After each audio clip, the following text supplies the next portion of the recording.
আমরা সরকারের পক্ষ থেকে আমাদের যে অবস্থান সেটা আমরা বারবার বলেছি। আমরা ফেব্রুয়ারিতে নির্বাচন আয়োজন করার ব্যাপারে দৃঢ় প্রতিজ্ঞ। আর্মি চিফ প্রধান বিচারপতির সাথে দেখা করেছেন এই ধরনের কোনো তথ্য আমার জানা নাই। আমি দু একটা পত্রিকায় দেখেছি, আর অনলাইনে এটা নিয়ে নানান গুজব গুঞ্জন হয়েছে দেখেছি। এসব গুজব গুঞ্জন নিয়ে বিচলিত হওয়ার মতো কিছু নাই, এটা হচ্ছে আমার বক্তব্য। আর আর্মি চিফ অবশ্যই এখন পর্যন্ত তো অবশ্যই গুজব, আমি তো এই সম্বন্ধে কিছু জানি না। আর আর্মি চিফ আপনার আমাদের প্রধান উপদেষ্টার সাথে মাঝে মাঝেই দেখা করেন, রাষ্ট্রপতির সাথেও আগে দেখা করেছেন। তো আমি মনে করি না এটা নিয়ে বিচলিত হওয়ার মতো কিছু আছে। আমাদের রাজনৈতিক দল যারা আছেন, আপনার জুলাই গণ অভ্যুত্থানে যারা পক্ষে শক্তি আছেন, তাদের বিচার বিবেচনা বোধের প্রতি আমাদের আস্থা রয়েছে। এর আগেও বিভিন্ন ইস্যুতে ওনাদের মধ্যে মতবিরোধ হয়েছে, মতবিরোধ শেষও হয়েছে, আপনারা দেখেছেন।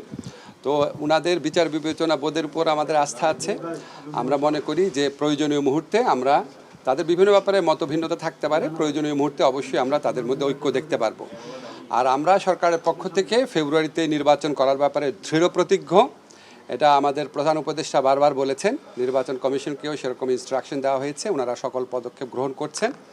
তার আগে কিছু বিষয়ে যে মতভিন্নতা রয়েছে বা মতভেদ রয়েছে, সেটা আমরা আশা করি সেটা দূর হয়ে যাবে।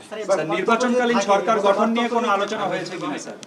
না, নির্বাচনকালীন সরকার নিয়ে কোনো আলোচনা হয়। রাজনৈতিক মতপার্থক্য যদি থাকে শেষ পর্যন্ত, তখন কি সমন্বিত নির্বাচন সম্ভব হবে? এটা তো আপনার যদির ব্যাপার বললেন। হ্যাঁ, নির্বাচন আমরা সরকারের পক্ষ থেকে আমাদের যে অবস্থান সেটা আমরা বারবার বলেছি।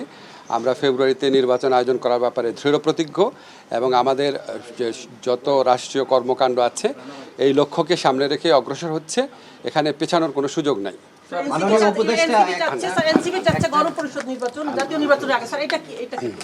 এ তো এনসিপির মানে দলীয় বক্তব্য, এটা এনসিপির দলীয় বক্তব্য নিয়ে আমার বলার কিছু না। আমি সরকারের বক্তব্য যেটা সেটা বললাম।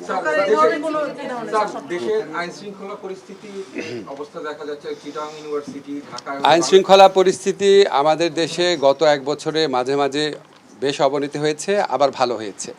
একটা গণ অভ্যুত্থান পরবর্তী পরিস্থিতিতে বা বিপ্লব পরবর্তী পরিস্থিতিতে সমাজে বিভিন্ন রকমের অস্থিরতা থাকে, এবং এই সমস্ত অস্থিরতার প্রেক্ষিতে আইন শৃঙ্খলা পরিস্থিতি মাঝে মাঝে যে আপনার অবনতি ঘটে, সেটা আপনার যতই দুঃখজনক হোক, হতাশাজনক হোক, এটা খুব অস্বাভাবিক বলে মনে করি না। আমরা এরকম সিচুয়েশন আগে ট্যাকেল করেছি, আবার ভালো হয়ে গেছে, ইনশাল্লাহ ভালো হবে আবার।